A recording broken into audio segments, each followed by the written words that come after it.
Hello അസ്സലാമു അലൈക്കും. എല്ലാവർക്കും വല്യമ്മാസ് കിച്ചണിലേക്ക് സ്വാഗതം. ഞാനിന്നിവിടെ ഉണ്ടാക്കാൻ പോകുന്നത് നല്ല അടിപൊളി ഒരു ചക്കക്കുരു മുളകിട്ട് വരട്ടുകയാണ്. അതുണ്ടെങ്കിൽ വേറൊന്നും ചോറിന് വേണ്ട, അത്രയും നല്ലൊരു രുചിയാണ്, നല്ല അടിപൊളിയാണ്. എല്ലാവരും ഒന്ന് സബ്സ്ക്രൈബ് ചെയ്യണം, ലൈക്ക് ചെയ്യുക, ഷെയർ ചെയ്യുക. ഞാൻ കുറച്ച് ദിവസമായി വീഡിയോ ഇടാണ്ട്, തീരെ സുഖമില്ലാത്തത് കൊണ്ടാണ് വീഡിയോ ഇടാതായിപ്പോയത്. ഇനി ഞാൻ കുറച്ച് പച്ചമുളകും തക്കാളി വെളുത്തുള്ളി ഇഞ്ചി ചതച്ച് വെച്ചിട്ടുണ്ട്. കുറച്ച് ചക്കക്കുരു നല്ലോണം കഴുകി വൃത്തിയാക്കി വെച്ചിട്ടുണ്ട്, തോലർന്ന് കഴുകി വൃത്തിയാക്കി വെച്ചിട്ടുണ്ട്. ഇനി ഞാനത് ഒരു കുക്കറിലേക്കിട്ട് മാറ്റി വെച്ച് കൊടുക്കുന്നുണ്ട്. എല്ലാം ഒരു കുക്കറിലേക്ക് ഇട്ടിട്ട് അതിലേക്ക് നമ്മൾ അരിഞ്ഞ് വെച്ച പച്ചമുളക്, ഇഞ്ചി വെളുത്തുള്ളി ചതച്ചത്, ഉള്ളി, തക്കാളി എല്ലാം ഇട്ടിട്ട് ഒരു കപ്പ് വെള്ളം ഒഴിച്ചൊന്ന് നമുക്ക് ഗ്യാസുമ്മലേക്ക് വെച്ച് കൊടുക്കണം. നല്ല അടിപൊളി രുചിയാണ്. ഇത് ഉണ്ടാക്കിയാലും നമുക്ക് മീനൊക്കെ കിട്ടാത്ത സമയത്ത് ഇത് മാത്രം മതി, വേറൊന്നും വേണമെന്നില്ല. അത്രയും നല്ല രസമാണിത്. ചക്കക്കുരു ആരും വെറുതെ ആക്കി കളയണ്ട. ഇനി ഞാനിതിലേക്കൊരു സ്പൂൺ മഞ്ഞൾപ്പൊടി ഇട്ട് കൊടുക്കുന്നുണ്ട്. ഇനി അതിലേക്ക് ഞാനൊരു 1/4 ടീസ്പൂൺ മുളക് പൊടി ഇട്ട് കൊടുക്കുന്നുണ്ട്. കാലെല്ലാം അങ്ങ് എരിവിനനുസരിച്ചിട്ട് കൊടുക്കുക. ഞാനിപ്പോൾ ഇവിടെ 1.5 സ്പൂണോളം ഇട്ട് കൊടുക്കുന്നുണ്ട്. ഇനി 1 സ്പൂൺ ഉപ്പിട്ട് കൊടുത്തിട്ടുണ്ട്.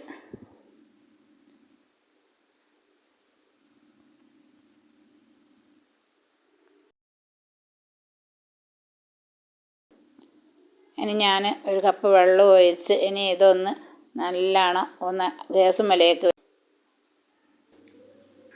നമുക്കിതൊന്ന് ഗ്യാസുമ്മലേക്ക് വെച്ച് കൊടുക്കുക. ഗ്യാസ് ഓണാക്കി ഞാൻ ഗ്യാസുമ്മലേക്ക് വെച്ച് കൊടുക്കുന്നുണ്ട്. ഇതിന് ഒരു 2-3 വിസിൽ വന്നതിന് ശേഷം നമുക്കിതൊന്ന് കീച്ച് വെച്ച് നല്ലോണം വെന്തൊക്കെ നോക്കാം. ഇനി ഇത് നല്ലോണം വെന്ത് വന്ന പരുവത്തിലായിട്ടുണ്ട്. ഇനി നമുക്കിതൊന്ന് കോരി ഒന്ന് വേവ് നോക്കാം. ഇത് നല്ലോണം വെന്ത് കഴിഞ്ഞാൽ നമുക്കൊരു ചട്ടി, നല്ലൊരു മൺചട്ടി എടുത്ത് ഗ്യാസ് ഓണാക്കി ഗ്യാസുമ്മലേക്ക് വെച്ച് കൊടുക്കണം. അത് നല്ലോണം വെന്ത് വന്നിട്ടുണ്ട്. ഇത് നല്ല ചക്കക്കുരുവാണെന്നുണ്ടെങ്കിൽ നല്ല അടിപൊളിയാണ്. കൂടുതൽ മുളക് വേണമെന്നില്ല. ഇത് നല്ലോണം വെള്ളം വറ്റിച്ചെടുത്താൽ മതി. നേർമ വേണ്ടിയവർക്ക് നേർമയും കൂട്ടം. എങ്ങനെയാണെന്നുണ്ടെങ്കിൽ നല്ല ടേസ്റ്റാണ്. ഇത് വറ്റിച്ചെടുത്താൽ അത്രയും നല്ല ടേസ്റ്റാണ്. നല്ലോണം കുറച്ച് പുളി ഒഴിച്ച് കൊടുക്കണം. പുളിയാണ് ഇതിന് ഒഴിച്ച് കൊടുക്കേണ്ടത്. ഇതിന് എന്താ, ഞാനിതൊരു കട്ട പുളി എടുത്ത് വെള്ളത്തിലിട്ട് വെച്ചിട്ടുണ്ട്. ആ പുളി ഇനി അതിലേക്ക് നല്ലോണം ഞമ്മടി പിഴിഞ്ഞൊഴിച്ച് കൊടുക്കണം. പുളിയും തക്കാളിയും ഒക്കെ ആണ് ഇതിൻ്റെ പ്രധാന കാരണം. ഇനി നമുക്കിത് നല്ലോണം ഇളക്കി വെച്ചിട്ട് ഇനി വറവിലേക്ക് മാറ്റി നല്ലോണം വറ്റിച്ചെടുക്കണം. നല്ലോണം വെന്ത് വന്നിട്ടുണ്ട്. എല്ലാവരും എൻ്റെ വീഡിയോസ് ഒന്ന് ഫുള്ളായി കാണാൻ ശ്രമിക്കണം. ഇനി നമുക്കൊരു ഗ്യാസ് ഓണാക്കാം. ഗ്യാസ് ഓണാക്കി കൊടുത്തിട്ട് നമുക്കൊരു ചട്ടി ഗ്യാസുമ്മേൽ വെച്ച് കൊടുക്കുക. ഗ്യാസുമ്മേൽ വെച്ച് ലേശം വെളിച്ചെണ്ണ ഒഴിച്ച് കൊടുക്കണം. 2 ടീസ്പൂണോളം വെളിച്ചെണ്ണ ഒഴിച്ച് കൊടുക്കണം. ഇനി അതിലേക്ക് ഞാൻ വെളിച്ചെണ്ണ ഒഴിച്ച് കൊടുക്കുന്നുണ്ട്. അതിന് ശേഷം അതിലേക്ക് ലേശം കടുക്, ഒരു 1/4 ടീസ്പൂണോളം കടുകും, 2 ഉണക്കമുളകും, ലേശം കറിവേപ്പില, ഒരു നുള്ള് ഉലുവയും ഇട്ട് കൊടുത്ത് നന്നാക്കി ഒന്ന് വറവിൽ ചെയ്തെടുക്കണം. 1/4 ടീസ്പൂൺ കടുക് ഇട്ട് കൊടുത്തിട്ടുണ്ട്. ഇനി 1/4 ടീസ്പൂൺ ഉലുവ ഇട്ട് കൊടുക്കണം. ഇനി 2 വറ്റൽമുളകും ലേശം കരിവേപ്പിലയും കൂടി ഇട്ട് നല്ലോണം ഒന്ന് വറവ് ചെയ്തതിന് ശേഷം നമുക്ക് വേവിച്ച് വെച്ച കുക്കറിലെ ചക്കക്കുരു അതിലേക്ക് ഒഴിച്ച് കൊടുക്കണം.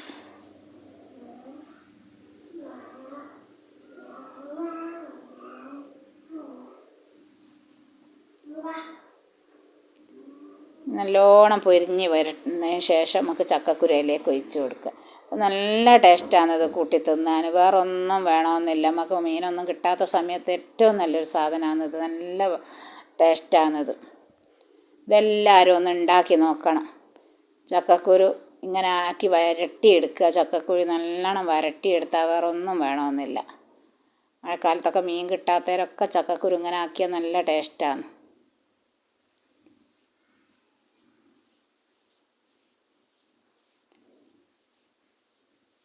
നന്നാക്കി ഒന്ന് ഇളക്കി വറവൊന്ന് നന്നാക്കി വറവ് വേവിച്ചെടുക്കുക. ഇനി നമുക്ക് ആ ചക്കക്കുരു അതിലേക്ക് ഒഴിച്ച് നല്ലോണം തിളപ്പിച്ച് വറ്റിച്ചെടുക്കണം.